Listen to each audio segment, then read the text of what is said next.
hear some of these things that I talk about, the essence of ninjutsu or the art of ninjutsu or what ninjutsu is, what ninjutsu isn't, set of skills this ryuha, that ryuha, this philosophy, this strategy, this principle, these tactics, whatever it is that we're talking about within the martial arts.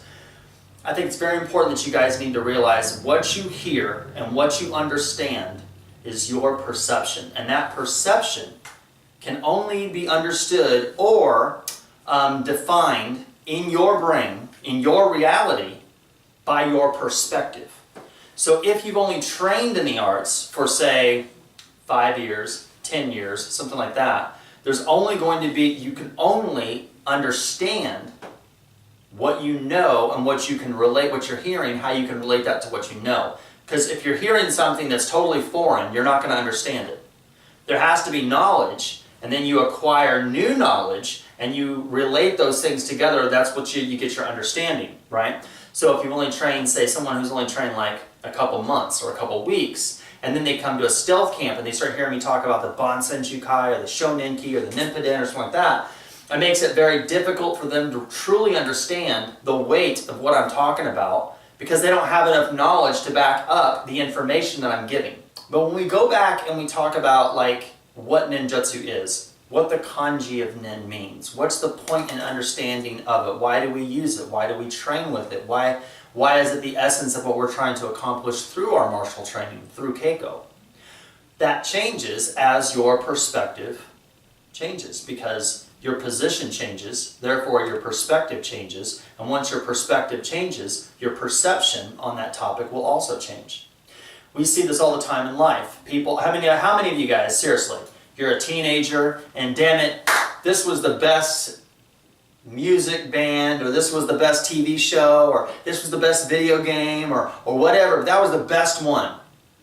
And then you get a little older, and then you have a new best, or you have new friends. Sometimes those are the best friends at the time, and we're never going to be friends anymore. And then all of a sudden, things change.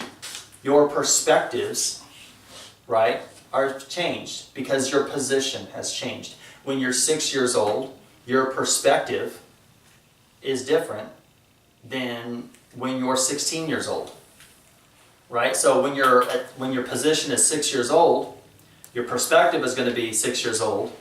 So your perception is only going to be understood of that. Same thing at 16, or when, say, you're like 24, and then you're 30, and then you're 40, it changes, right? So when we go through and we do these Kuden lessons, it's always good to go back and listen to them again and see if you can get one more thing that you didn't have before.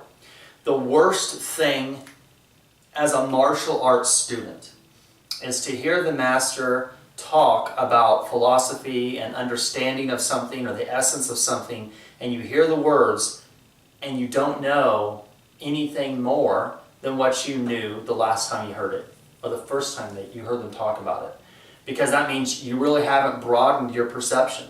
Your perspective is the exact same. And hopefully all the students that hear me, they hear me talk about certain things, even though I might talk about it again.